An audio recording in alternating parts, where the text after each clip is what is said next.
Sorry to everything. Now. Okay.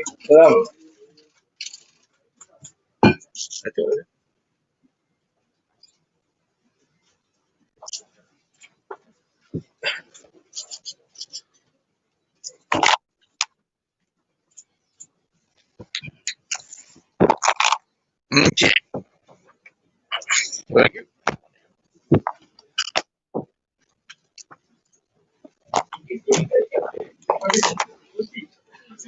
Tinggikan. Are you saying that aku pendek? Oh, okay. Because of the monitor. Okay, so, shall we start? Because time is actually quite short. Kan? So, Assalamualaikum warahmatullahi wabarakatuh. Selamat pagi. Terima kasih kepada semua rakan media yang hadir. I have very short time sebenarnya, only about 10 minutes before I have to rush to meeting. So I can't blame the media if I'm late for the first cabinet meeting kan. So kita bersama dengan pimpinan kanan daripada EPU, daripada Jabatan Statistik, daripada Unit Kerjasama Awam Swasta. We give this opportunity kepada rakan media supaya in exchange for taking photos for the clocking in. So Alhamdulillah, I started semalam sebenarnya kerana kebetulan semalam ada mesyuarat peringkat menteri bagi negara-negara pengeluar minyak OPEC. So OPEC sits down regularly to set the production quota. So that had to happen last night. So saya ambil peluang untuk ucap terima kasih kepada semua pengurusan EPU yang menjadi sekretariat yang memudahkan dan juga wakil-wakil Petronas semalam. So this morning was a continuation of yesterday. So everything is good, well. It is daunting, but inshallah, I think if you take it step by step, hopefully we'll see better days ahead. So rather than you listen to me, kalau ada very quick questions given the constraint of time.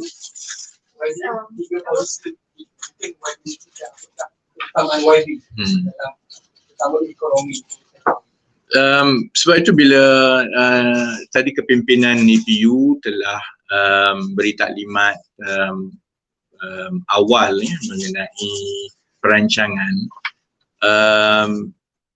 sebenarnya masalah itu sudah sedia diketahui. I think there's a strong correlation between what I felt as an outsider previously about what needs to be focused with what is in planning. Maksudnya ada kesinambungan yang baik dari segi tumpuan untuk industri-industri ataupun kegiatan ekonomi yang boleh melonjakkan kepada negara berpendapatan tinggi. You know, the whole focus to get us out of middle income trap. There's a lot of focus on less endowed states. Contohnya kan negeri-negeri yang buat masa sekarang ini tidak mengalami pertumbuhan yang baik, negeri-negeri yang lebih ramai orang miskin. There's a strong focus on the most vulnerable groups in society economically, you know, tentang program pembasmian tegar dan sebagainya. There's a strong focus on SDG and tech and knowledge economy.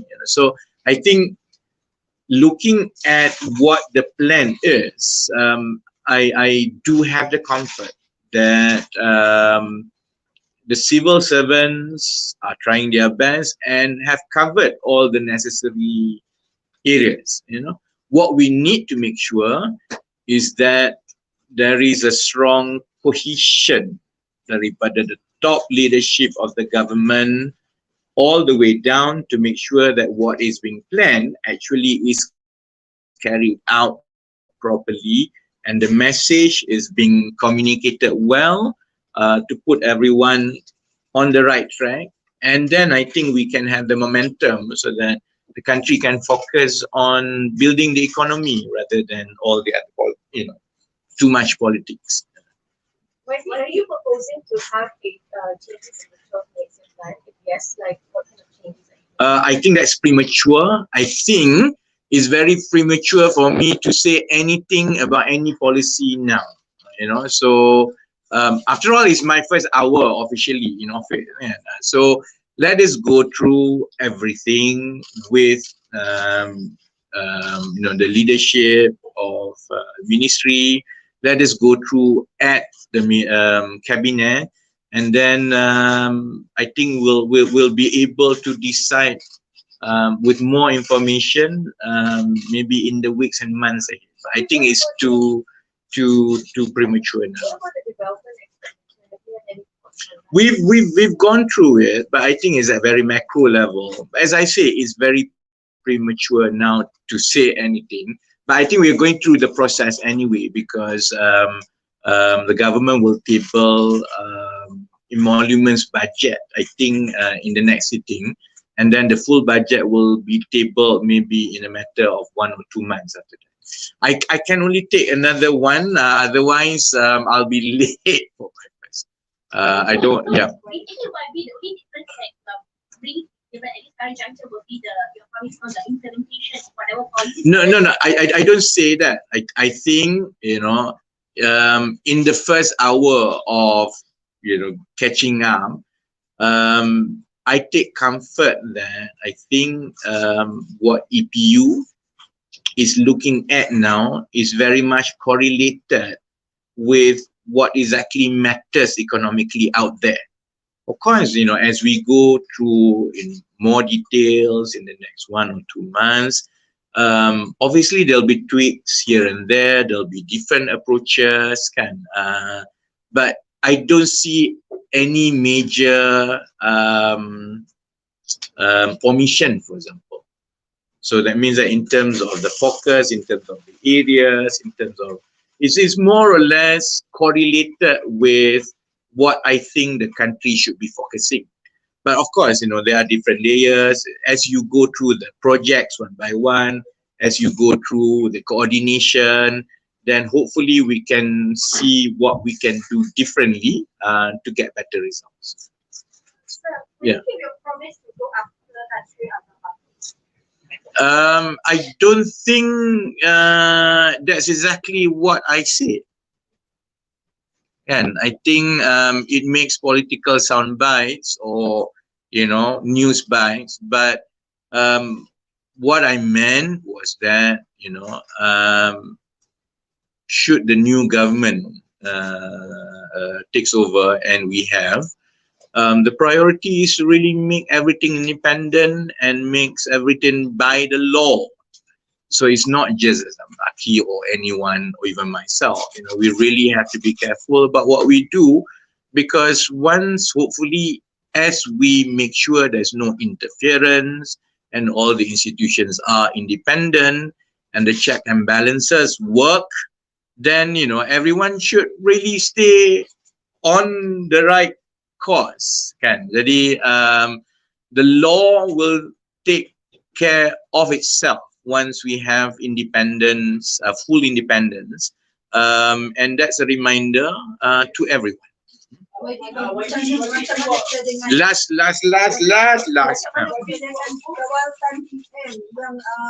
Sebagai Menteri Keuangan yang mana YB sendiri sebelum ini membantah dengan kedudukan. I think it's an extraordinary circumstance. Ideally, yes. Kalau ikut pandangan saya, secara idealnya kita pisahkan jawatan Menteri Keuangan dengan jawatan Perdana Menteri, dan pendirian itu tidak berubah.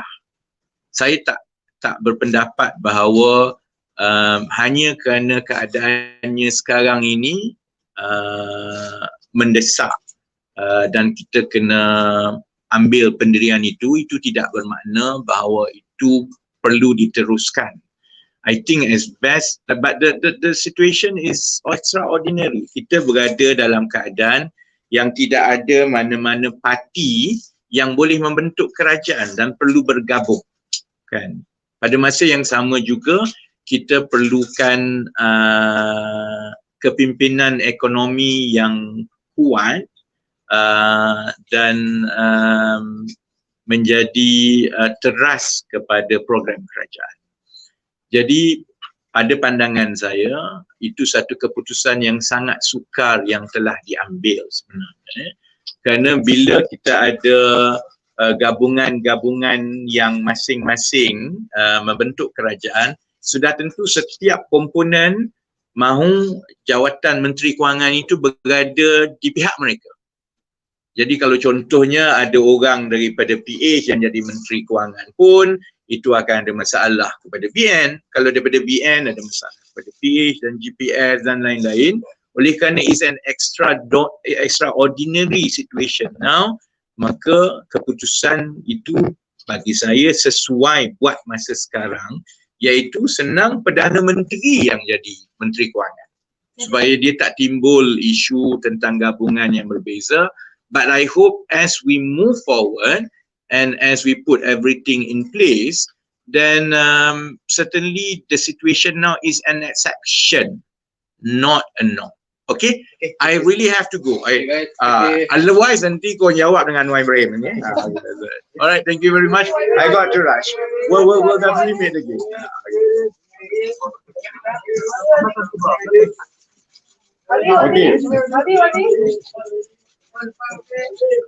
Okay. Depan.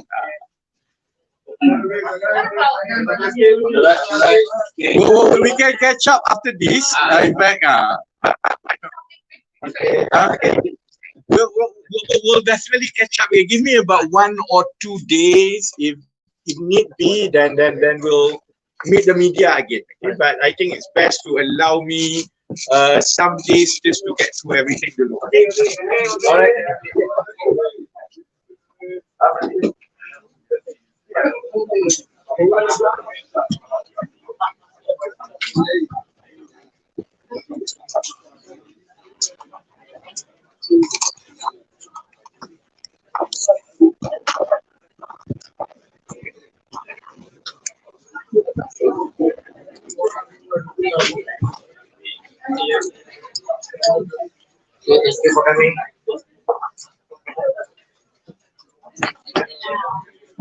Ya, kalau nak makanan, tu ada disediakan belah kiri saya ni.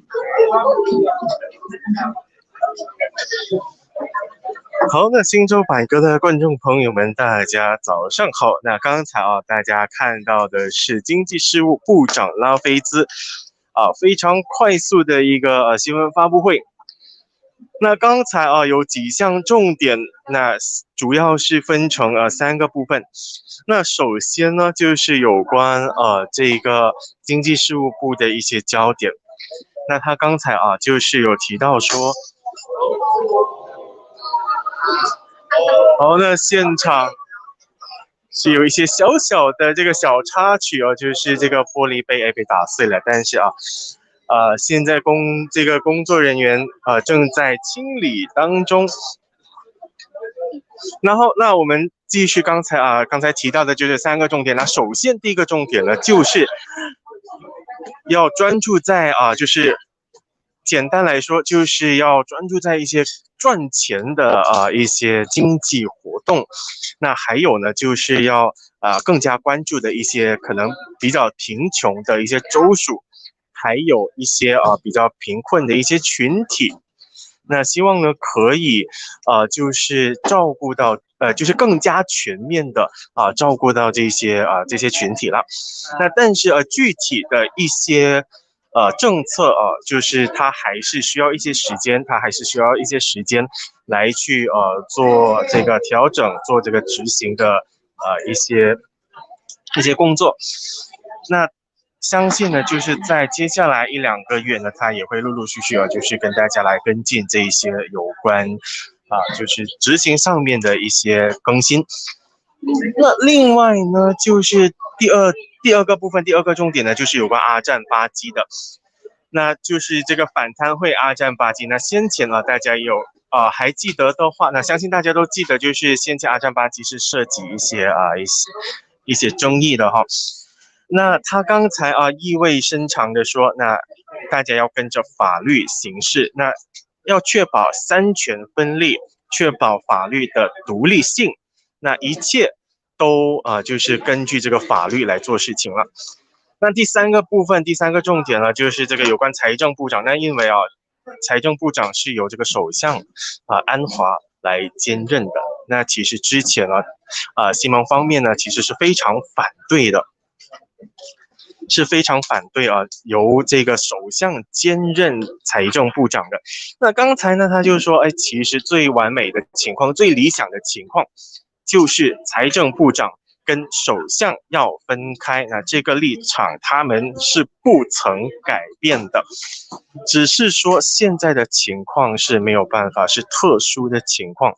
那是这个决定要做这个决定也是非常非常的艰难。那主要是因为呢，各个联盟都想要自己的人当财长，所以现在最合适的情况呢，就是首相兼任财长。那这是个特例，但是它不可以就是长久持续下去。那他这番话的意思是不是说就是这个财长之后那会特别委任就是其他的一些领袖来担任呢？那他刚才也是没有就是回应的，也是没有针对这一些，就是没有在更详细的说明。那当然但一有消息我们也会立刻跟大家报告了。好了，那以上就是这个拉菲兹的一些新闻发布会的一些小小的一些重点。那当然待会就是他刚才所说的一些话所说的一些重点呢，我们也会整理出来让大家看的。